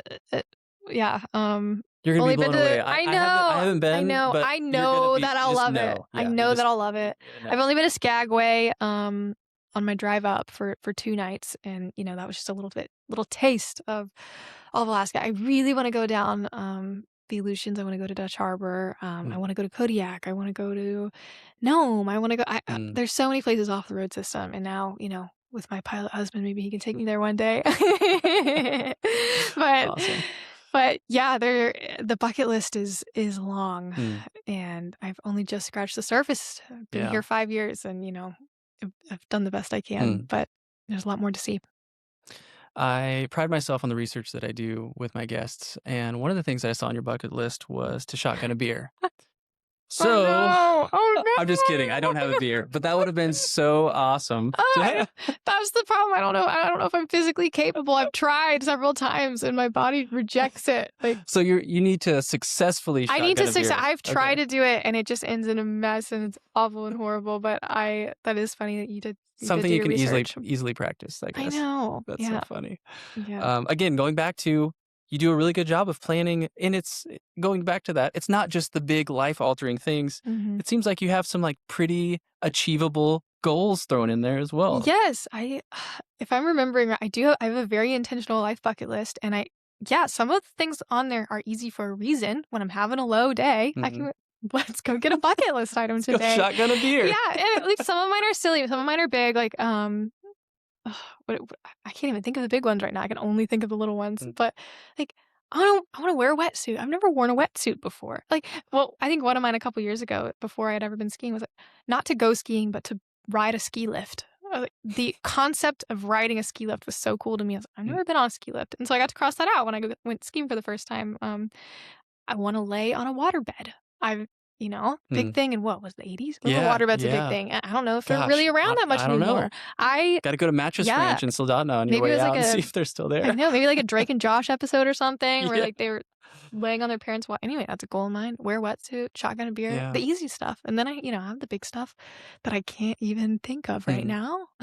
But yeah. Was the sled dog? I know you went to Fairbanks and got to go, on a Yeah, mushing. mushing Mhm. tour or something. Was it with friends or someone that you Yeah, that knew? was Or friends. That was okay. actually 2 different friends, and I've too many mushing friends to have never mushed before, Mm, and it was one of those things, it wasn't written on my bucket list, but I had always intended to write it down, and I retroactively write things in there. If I completed something check. cool, I Uh, would like to see that. So I'm mushing, check, retroactively. But yeah, that was an awesome experience, and that was kind of for research for this Iditarod painting I had to do, as a donation. And I was like, well, I'm gonna go live it up. And mm, so I texted my friends in Fairbanks. I said, if I come up this weekend, will you take me mushing, please? And I got a yes from 2 of my musher friends. So I got to nice. go back to back 2 days in a row. One time up in Fairbanks and then one time in Healy on the way down, Mm. back down to Anchorage. It was awesome. It was cold when It you were was there too. cold. I was okay though, and that's you know Yeah. it, it, You're an old it's Fairbanks girl. easy. I It's get it. easy it's easy to be like, oh, that would be so miserable, and go do it. And it Yeah. wasn't that bad. Cool. It's actually I was very bundled up. Got a So little bit hot, but that's a good transition into some upcoming stuff. So you want to yeah. talk about what you have planned around the Iditarod this year? Oh yeah, that'll be great. Yeah. So I did there's a couple things going on. I guess most people who listen to this podcast are probably in Alaska and know about Ferrandi and Yeah. the Iditarod and the I think 10 days leading up to the Iditarod or around the Iditarod. There's all kind of events in Anchorage. A lot of them downtown, but they have so much going on. They'll have concerts and contests and scavenger hunts and banquets and dinners and charity events. And I also call it the only fashion event to exist in Alaska is like if you're downtown for the Iditarod, everybody in their furs. Yeah. Love it. Love Yeah. to see it. It's the only fashion event. All of that's going on. So for part of and I should read up on this more. I got asked to do it and I needed to read into it better. But for the Iditarod, they do a scavenger hunt where they have local artists paint on this cutout of a sled dog. And then they auction them off or sell them. Hmm. And all the funds from the dogs go to this big arch they made over 4th Avenue that says "Welcome to Mushing District." It's really cool. They just put up a Oh, big new arch it's new. downtown. It's Yeah. new. They Hmm. just lit it up. Um, so all of the funds to that go to pay for that, and then they take all these dogs and they hide them around downtown in different storefronts and windows, and I don't even know. And then there's some kind of app you can download, What? and there's clues to go find all these dogs. And I first got introduced to this last time last year downtown when I had opened my studio, it was during the week of the Mm. Iditarod, and all these people kept coming into my studio, like, "Do you know where the clue for this?" And I go, "I don't even know what you're talking about right now. What do you mean?" And they would Yeah. show me, and they're like, "These dogs around town, and they're hiding them, and there's an app." And I go, "All right, this is cool. Like, mental note next year, I need to get in on this." So, Yeah. um, that will be happening. I wish I had more info and knew where to send you for that, Cool. but there's a scavenger hunt. And then for the Iditarod this year, I'm gonna be at my studio for the first Friday, March 6th for the Iditarod, or for the first Friday, and then March 7th is like the ceremonial start. Mhm. That whole weekend I'll be there, and I'm actually hosting a artist at my studio, so it'll be my work. I also split the gallery with an artist named Romney Dodd. She's on the other side, so it'll be her work, my work, and then I'm hosting a new up-and-coming debut artist in Anchorage. His name is Bob Bundy, and he is retiring soon, and walked into my studio about 6 months ago and expressed interest in wanting to be an artist, and it was one of those God moments and Mm. one of those everything in line where I said, "Well, yeah, Bob Bundy, you're gonna be an artist." And he showed me photos You're of in the it. right place. Yeah, he showed me photos of his work, and I kinda took him. I was a coach, and, you know, what does a 60-year-old man have to learn from a 25-year-old girl?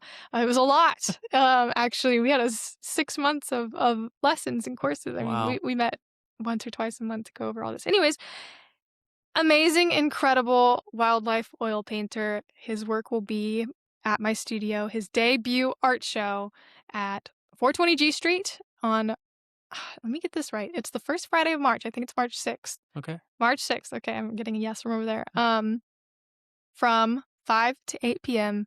debut art show. Big deal. We're gonna make his dreams come true. Awesome. And so that's really exciting. That's first Friday, and then I'll be there all day for the ceremonial start of the Iditarod, and it'll be a good time. And the art is still gonna be there. So Sweet. That's yeah, very exciting and so yeah, cool that you get, yeah. like, to do that. Yes, and Um, landmark for people. It's right next to Darwin's Theory, the dive bar. That's like a landmark for downtown Anchorage, okay. between Darwin's Theory and Cabin Fever Gifts, the gift Perfect. store. Yeah. That's So exciting. in the heart of it all. Mhm. So other events that are going on, you touched on it briefly with the, Great Alaska Aviation Mhm. Gathering. Do you wanna talk about that too? Yeah, that one is exciting, super excited because 'cause I'm not a big booth person. Like, Mm.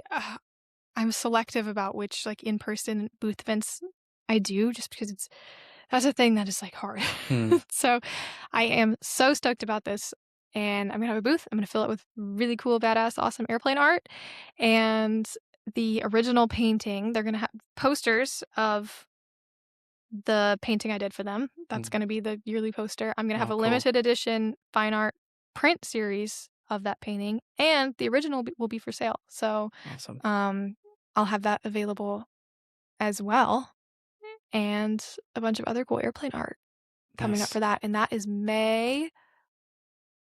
The Great Alaska Aviation Gathering. We'll get back on that. Yeah, no worries. Yeah, I'll make sure to link these in the show notes cool. as well. Any other,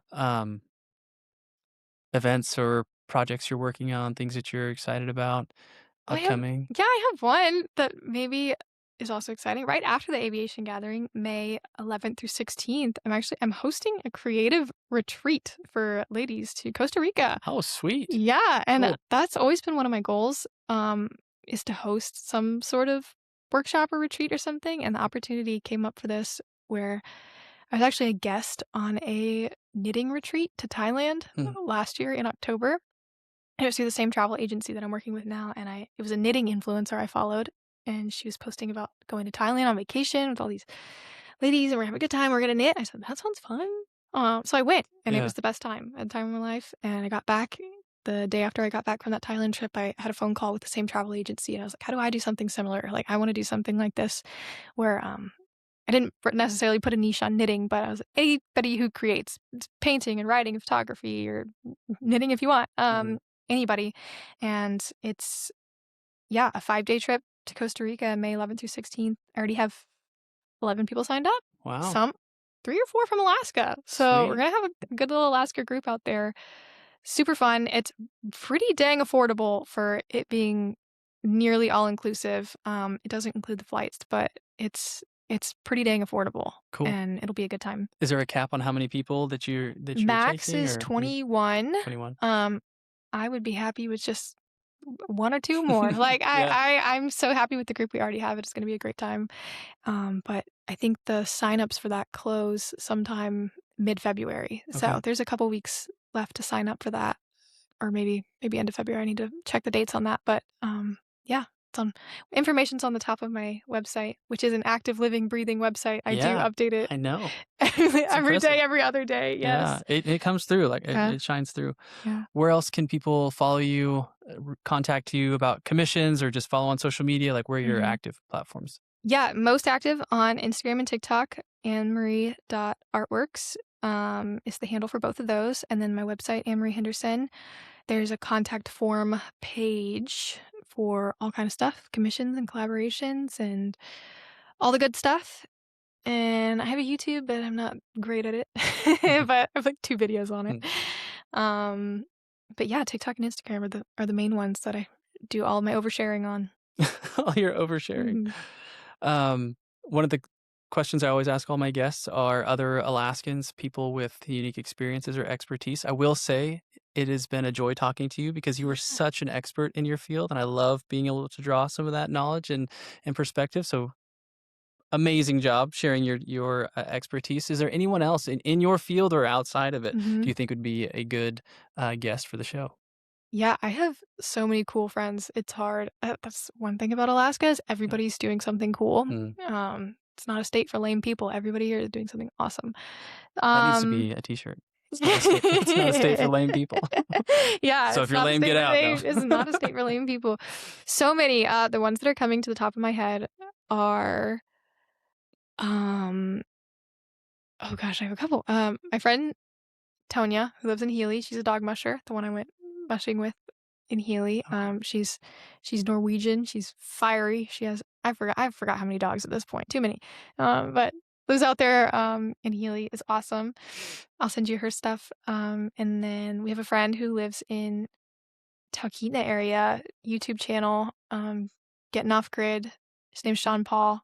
Okay. He came up here last year, 2 years ago, Cool. from Florida and Georgia, and is building an off grid homestead Sweet. out there by himself with little to no experience. It's Oh my it's it's gosh. entertaining to watch Okay. on his YouTube channel, All Getting right. Off Grid.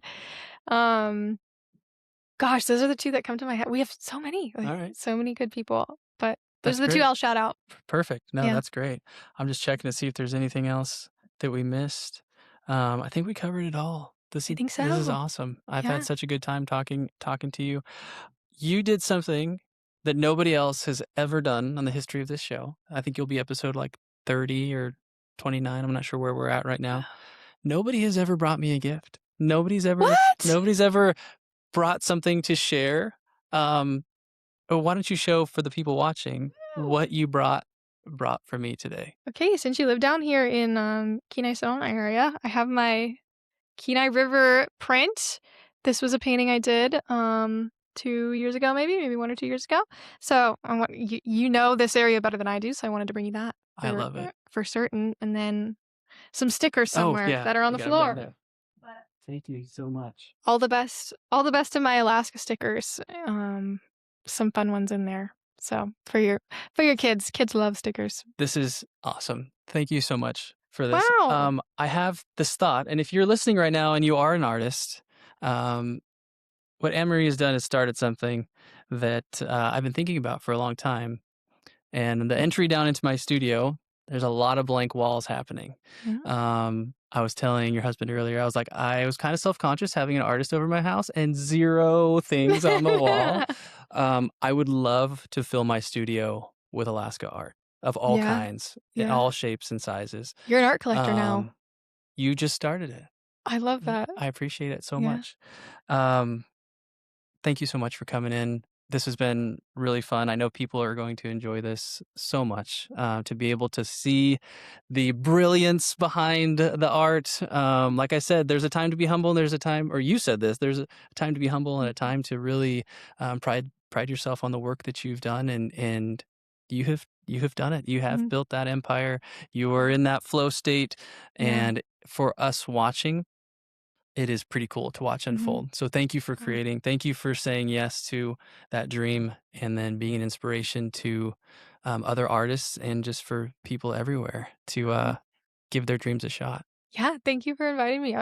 Honored to be here. So, you did a great job. Thank you. AnnMarie Henderson, thank you so much. Thank you. If you enjoyed today's episode, please consider supporting the show by joining me on social media. Each week, I share the most thought provoking, jaw dropping, or just interesting moments from conversations just like you heard today. I'm currently on Facebook, Instagram, and TikTok at The State I Am In Podcast. Engaging with me on social media by liking, sharing, reposting, and commenting what you think is a simple and cost free way to help other Alaskans and people everywhere find these conversations. You can also subscribe on YouTube and wherever you're listening to podcasts, whether that's Spotify, Apple, or iHeartRadio, wherever. Be sure to leave a review. These small actions really do make a huge difference. I'm committed to growing the state I'm in by sharing thoughtful, honest conversations and voices from all across Alaska. And if you or someone you know has a story that reflects Alaska beyond the postcards, gift shops, and tourist traps, I'd love to hear from you. Now, more than ever, I believe sharing the voices of our fellow Alaskans truly matters, and I will continue to do this work for as long as there are people willing to sit down and share meaningful conversations. Keep North Alaska, and thank you for joining me on The State I Am In.